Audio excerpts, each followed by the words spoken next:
mucopolisacaridosis. Entonces, cuando nosotros hablamos del metabolismo de hidrato de carbono, nos estamos refiriendo al metabolismo de la maltosa,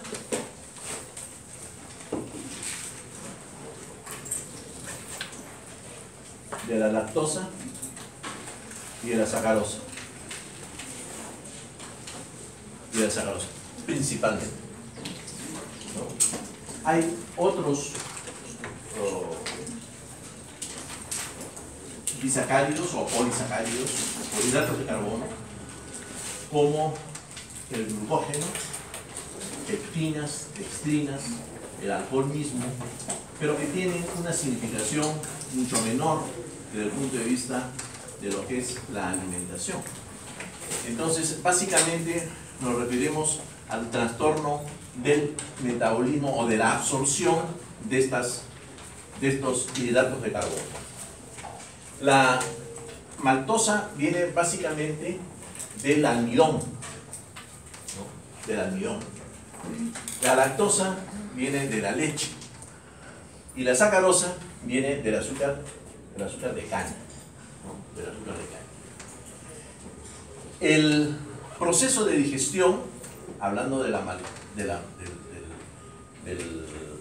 los almidones, de los granos, comienza básicamente en la boca, por acción de una enzima que es una alfa-amilasa, que es la tialina, ¿no? Esta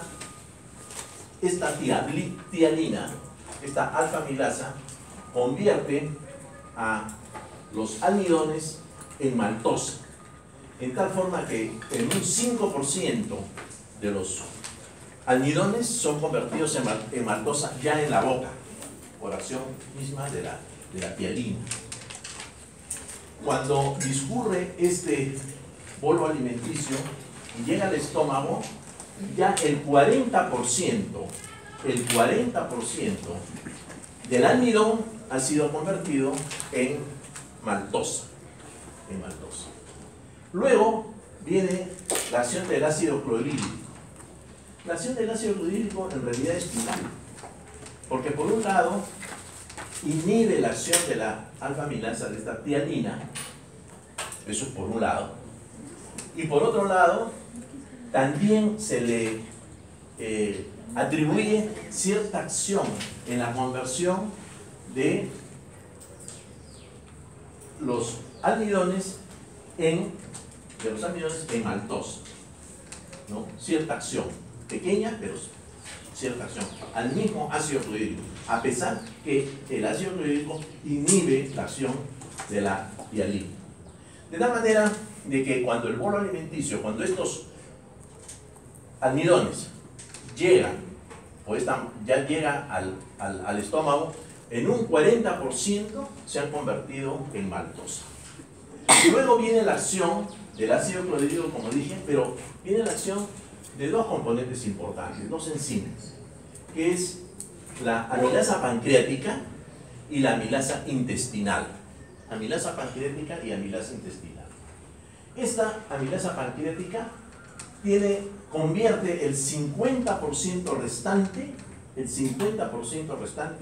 lo convierte en maltosa, dejando un 10% a la acción de la amilasa intestinal.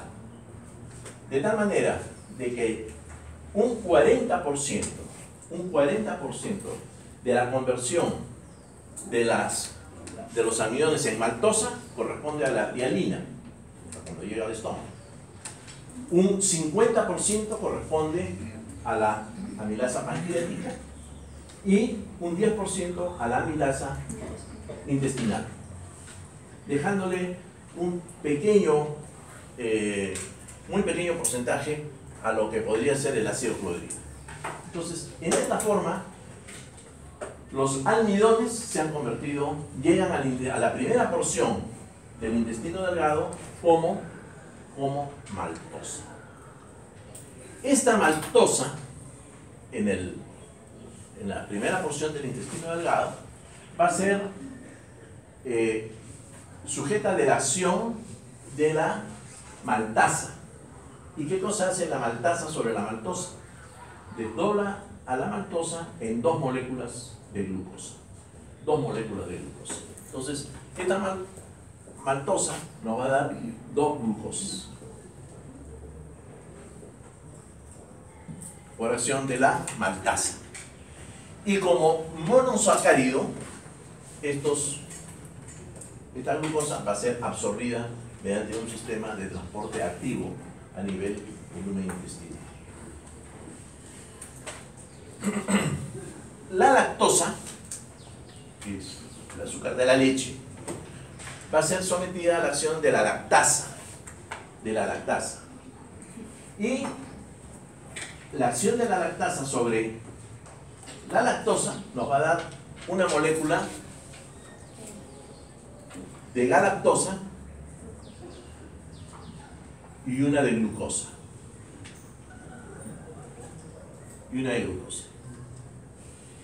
Y sobre la sacarosa, que es el azúcar de caña, va a actuar una sacarasa, otra disacaridasa, la sacarasa, para convertirla en fructosa y glucosa.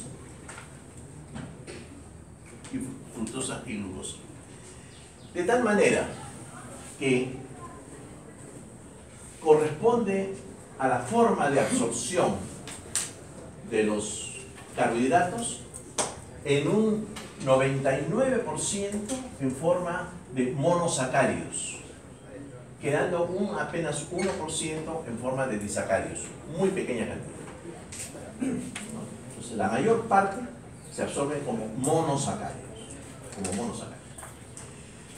Haciendo esta revisión sobre cómo es que se absorben los carbohidratos en el volumen intestinal, debemos considerar algunas entidades cuando hay deficiencia de estas enzimas, de estas disacaridases.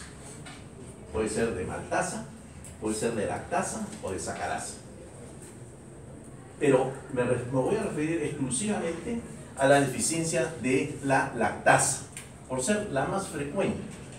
La deficiencia de maltasa y de sacarasa es sumamente rara. Yo no he visto nunca una deficiencia de estas enzimas, pero sí de lactasa. La deficiencia de lactasa sí es frecuente. Entonces, en principio, la deficiencia de la lactasa hay que diferenciarla a lo que es la intolerancia a la lactosa, que muchas veces se confunde, porque dan síntomas semejantes.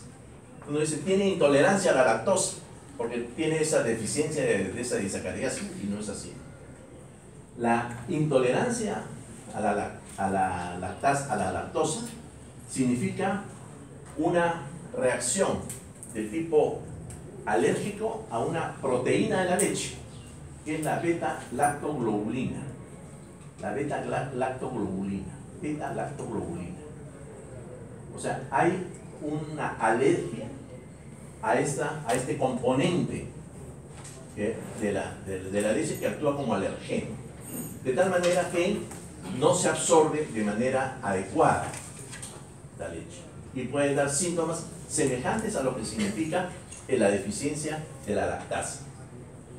Entonces no es lo mismo hablar de intolerancia a la leche que hablar de deficiencia de lactasa. Esta deficiencia de lactasa es frecuente, es muy frecuente en nuestro medio, más frecuentes en la raza negra, y dan como síntomas, como no se absorbe la leche, ¿no? Esta leche tiene un efecto osmótico. Esta lactosa tiene un efecto osmótico y jala agua. Por lo tanto, uno de los síntomas característicos de la deficiencia de lactasa es la diarrea. No la esteatorrea, porque esteatorrea es las deposiciones líquidas con grasa. Aquí no es grasa, las deposiciones son acuosas. La esteatorrea es típico del síndrome de mala absorción intestinal.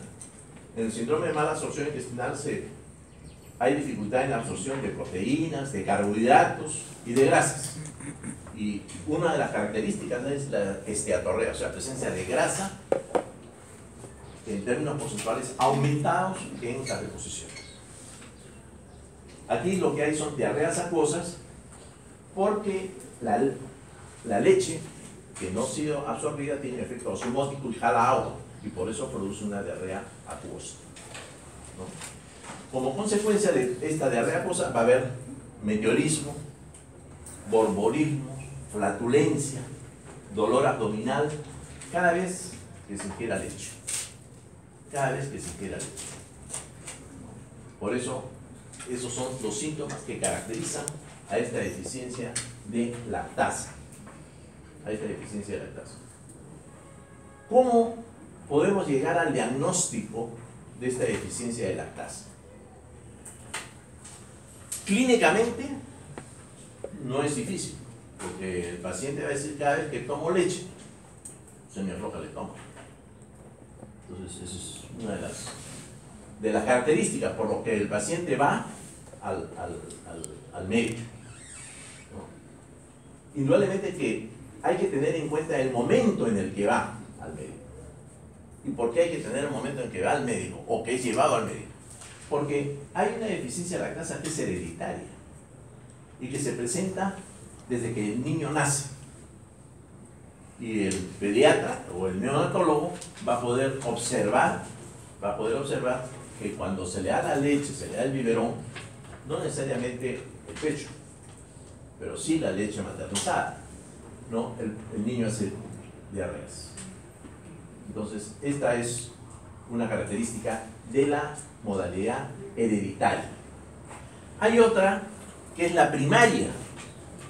La primaria, o la deficiencia de disacaridasa de esta lactasa primaria, es la que se presenta después, no desde el nacimiento. Se puede presentar en la pubertad, en la juventud, ¿no? O en la adolescencia. Se presenta después, que cada vez que toma leche hay diarrea. Y tenemos un tercer tipo, que es la secundaria, o sea, hereditaria desde el nacimiento. Primaria en cualquiera de las, indudablemente el sujeto joven puede ser niño, adolescente o adulto joven. Y la forma secundaria es aquella que se presenta después de una enfermedad gastrointestinal, sobre todo. Por ejemplo, después de la giardiasis, de la parasitosis intestinal, sobre todo la giardia lamblia, ¿no? Que produce meteorismo, flatulencia y diarreas.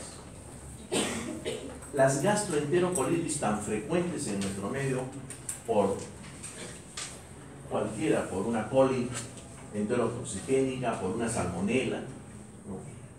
Por cualquier germen de estos que producen un cuadro digestivo de diarreas, de náuseas, de vómitos, inclusive puede ser de fiebre.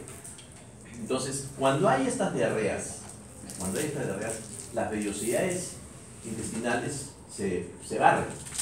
Y si nosotros le damos leche, ¿no? Leche al paciente que está con este cuadro digestivo, o poco después, cuando el paciente ya está convaleciente, le damos leche, hay una deficiencia de esta disacaridasa y el paciente puede perpetuar su diarrea. Puede estar curado de la infección de la gastroenterocolitis, puede estar curado, pero si nosotros le decimos que ya puede comer de todo en tiempo muy corto, este paciente puede seguir haciendo diarreas. Yo he visto pacientes con diarreas hasta un mes después de haber transcurrido el cuadro infeccioso gastrointestinal, ¿no? Y que a veces hace sospechar de otras cosas, ¿no? Y no repara en que si el paciente ha estado guardando dieta por lo menos 5 días, durante 5 días, ¿no? Después de haber hecho el diagnóstico. Entonces, las gastroenterocolitis es una de las causas más frecuentes de deficiencia de disacaridases en nuestro medio. Es la causa más frecuente. Por eso, cuando hay un paciente que tiene una infección gastrointestinal, no solamente se le da pues, el tratamiento antibiótico y demás, sino también la dieta, sobre todo a expensas de leche, ¿no? A expensas de la leche. Entonces, estos son los 3 tipos de deficiencia de lactasa, ¿no? ¿Cómo hacemos el diagnóstico? Clínicamente, por los síntomas que les he referido: meteorismo, flatulencia, borborismos y diarreas. En el momento que sea el paciente consultado, y podremos hacer el diagnóstico de que si es una deficiencia de saccharasa primaria, si es hereditaria o si es secundaria a un proceso infeccioso general o gastrointestinal. Existen algunas pruebas que nosotros podemos implementar con estos pacientes para confirmar el diagnóstico. Uno es dándole leche, dándole tomar leche. Voy a producir diarrea, uno. Pero a su vez, si yo doy leche y mido glucosa, normalmente en un sujeto, en un paciente normal, debe aumentar la glucosa en un 20%. ¿Por qué? La lactosa se desdobla en galactosa y glucosa. Por lo tanto, si yo doy lactosa de tomar a un paciente y hago un control de glucosa previo, ¿no es cierto?, un nivel basal de glucosa, al administrar leche, esa glucosa debe subir en un 20%. Si no sube un 20%, es que hay una deficiencia de esta disacarías. Esa es una de las formas. La otra es mediante la prueba del aliento, la prueba del hidrógeno del aire expirado. ¿No? Yo mido el hidrógeno de aire expirado en forma basal y luego lo mido a los 30, 60, 90 y 120 minutos después de administrarle leche. La fermentación bacteriana de la leche que está en el tracto intestinal, que no puede ser absorbida, produce más hidrogeniones. Y esto es medible, esto es mensurable en la prueba esta. Nosotros vamos a ver incrementos del hidrógeno en aire expirado en los pacientes con intolerancia a la lactosa o con disminución de la actividad de estas disacáridas. La otra forma es midiendo el pH fecal. Cuando hablamos de deficiencia de esta lactasa, el pH fecal está por debajo de 5.5. Por debajo de 5.5. Para diferenciarlo, y esto es por acción de la fermentación bacteriana, el pH es más ácido por acción de la fermentación bacteriana de la leche, ¿cierto? Esto es para diferenciarlo del síndrome de mala absorción, donde también hay trastornos en la absorción de los lácteos, pero no solamente es de los lácteos, ¿no? El síndrome de mala absorción, que puede ser por deficiencia pancreática, infinidad de situaciones, sino también hay deficiencia en la absorción de proteínas y de grasas. La deficiencia en la absorción de proteínas y de grasas, y que se van a eliminar por las heces, estas proteínas y grasas actúan como un buffer, como un tampón. Por lo tanto, el pH de los pacientes con síndrome de mala absorción son mayor de 5.5. El pH es mayor de 5.5 por efecto tampón de las proteínas y la grasa que se elimina por las heces en estos casos, ¿no? Entonces, podemos hacer hasta 3 pruebas, aparte de la clínica, que es la medición del hidrógeno en aire expirado, la medición del pH fecal y la prueba administrando administrando lactosa para ver si hay un incremento del 20% en los niveles de glicemia, ¿no? Pero la confirmación del diagnóstico se hace mediante la biopsia del yeyuno. Yo puedo biopsiar el yeyuno y ver la actividad de lactasa en una biopsia del yeyuno. Y voy a encontrar que esta actividad de lactasa en la biopsia del yeyuno está en cero, o por lo menos bien disminuido, ¿no?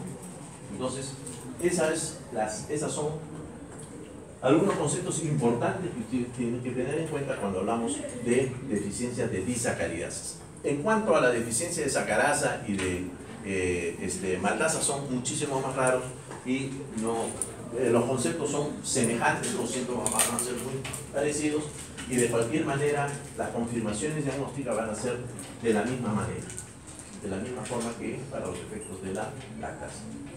Bien, pero pueda que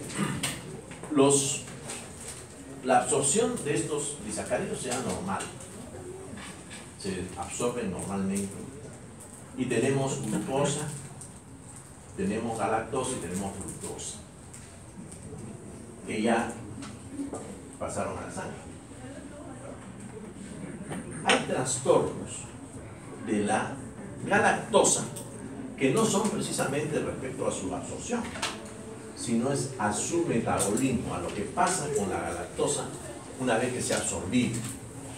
Entonces, vamos a revisar ahora algunos conceptos concernientes a la galactosemia. Pero para revisar esto, revisemos primero cómo es el metabolismo de la galactosa. Si nosotros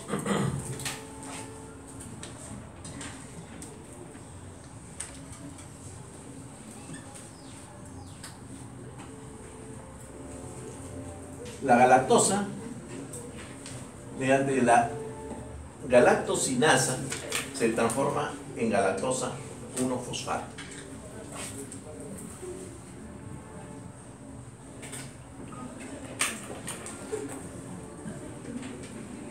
No se olviden que las sinasas, ¿por qué no pasan? ¿Ustedes son de aquí? Sí. Pasan. Parados.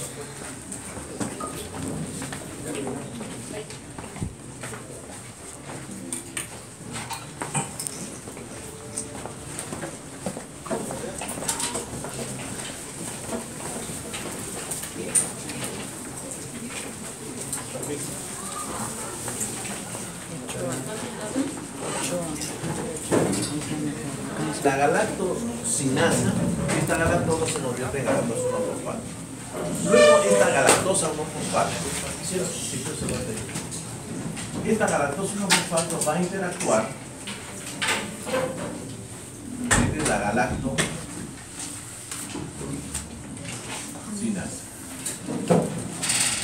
Esta galactosa 1-fosfato va a interactuar con el UDP glucosa por acción de una transferasa que se denomina transferasa de UDP glucosa para darnos el UDP galactosa y la glucosa 1-fosfato. Este UDP galactosa, esta UDP galactosa, mediante la lactosa sintetasa, me va a dar lactosa. ¿Okay? Mediante la lactosa sintetasa me da lactosa. Y este UDP galactosa, mediante una epimerasa, me va a dar UDP glucosa, el cual se va a transformar luego en glucógeno. ¿Okay? Entonces, aquí en el metabolismo de la galactosa estamos viendo tres enzimas.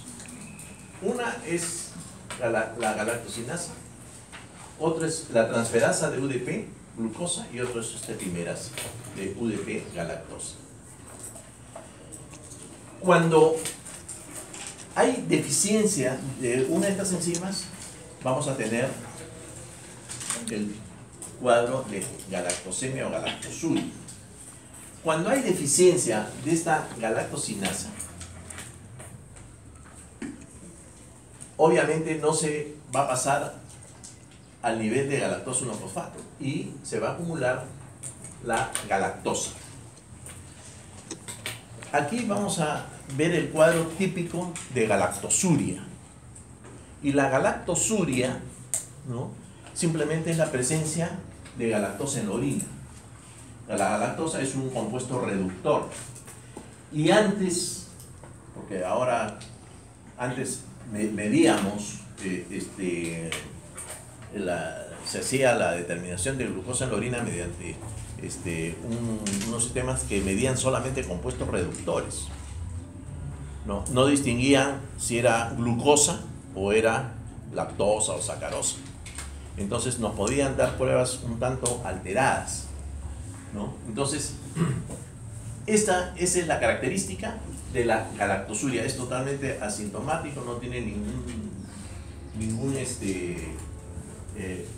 ninguna significación desde el punto de vista clínico. Pero, cuando la deficiencia es de esta transferasa, ahí sí hay un problema. Porque lo que se acumulará será galactosa 1-fosfato. Se acumula galactosa 1-fosfato. Y esta acumulación de galactosa 1-fosfato, sobre todo a nivel hepático, consume las reservas de fosfato y va a dar lo que se denomina la galactosemia clásica. Y vamos a describirla en qué consiste esta enfermedad. La galactosemia clásica. La galactosemia clásica tiene una característica muy peculiar, que es la aparición de cataratas. Y como este es un trastorno del metabolismo, aparece pronto, ¿no? Y la característica es que en niños vamos a ver las cataratas. Las cataratas es un problema ocular, ¿no?, una opacidad del cristalino que se presenta ya en viejos, ¿no?, las cataratas seniles, ¿no? En los diabéticos también puede haber la catarata, es una de las características. Pero en niños normalmente nosotros no vemos cataratas. No se ve cataratas en niños. Y cuando se ve catarata en niños nos debemos de tener cuidado, y por eso este es un trastorno del metabolismo que implica mucho a la pediatría. El pediatra tiene que tener la acuciosidad clínica para saberlo descubrir. Si veo yo que hay catarata en un niño, estoy obligado a investigar esta enfermedad. ¿Y por qué se presenta la catarata en un niño? Los niveles de galactosa elevados en general, sobre todo de galactosa 1-fosfato y de galactosa, hace que esta galactosa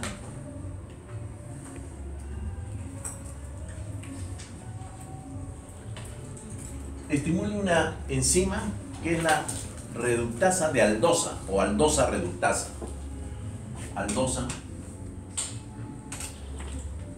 reductasa.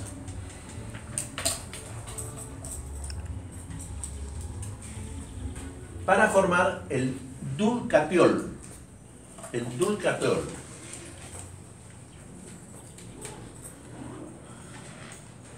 Dulcatol. El dulcatol. Este dulcatol es la sustancia que va a hacer que el cristalino se opacifique. Este dulcatol se impregna en el cristalino y da esa opacidad al cristalino. Pero no es el único factor, este dulcatol. Esta enzima, cuando actúa esta aldosa reductasa, consume NAD.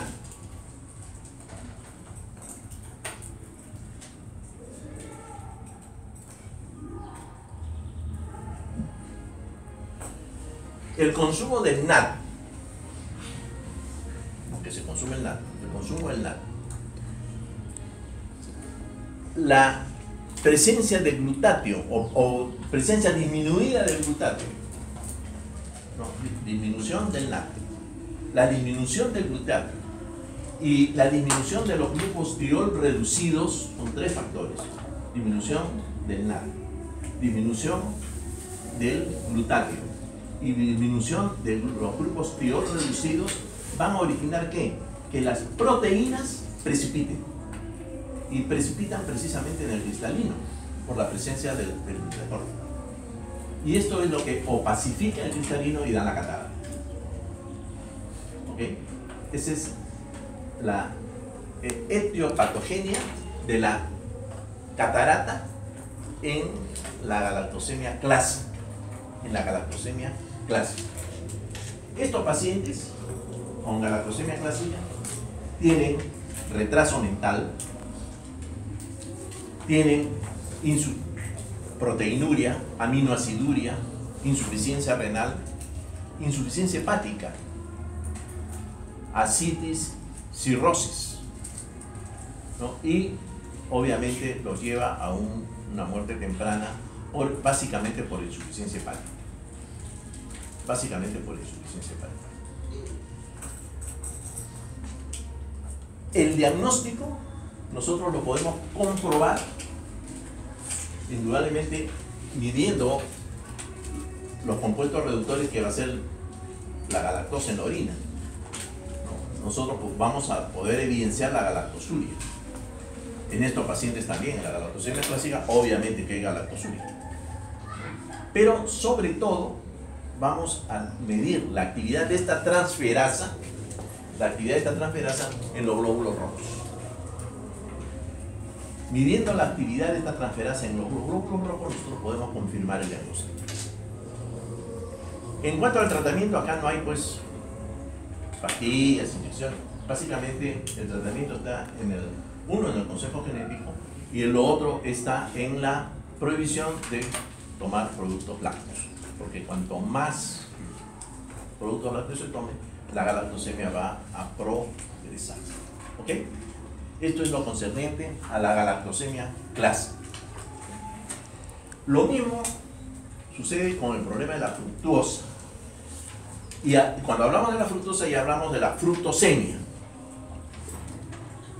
Si nosotros, para ver cómo es el trastorno del metabolismo de la fructuosa o de la fructosemia, debemos hacer, como hemos hecho acá, una revisión de las vías metabólicas, vamos a hacer una revisión también rápida del metabolismo de la fructuosa. Esta fructuosa